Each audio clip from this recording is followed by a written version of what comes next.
மத்திய கிழக்கு பிராந்தியத்தில் ஏற்பட்டுள்ள போர் பதற்றம் காரணமாக வளைகுடா பிராந்தியத்தின் கப்பல் போக்குவரத்து நடவடிக்கைகள் தடைப்பட்டுள்ளன.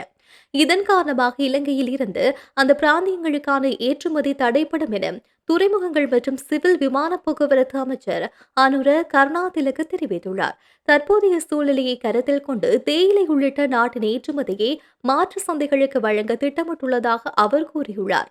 மத்திய கிழக்கு பிராந்தியத்துக்கு ஏற்றுமதி செய்ய விதிக்கப்பட்டுள்ள தேயிலை பிற ஏற்றுமதிகள் உட்பட தற்போதைக்கு கொழும்பு துறைமுகத்துக்கு கொண்டு வருவதை தவிர்க்க வேண்டும் என அமைச்சர் தெரிவித்துள்ளார்.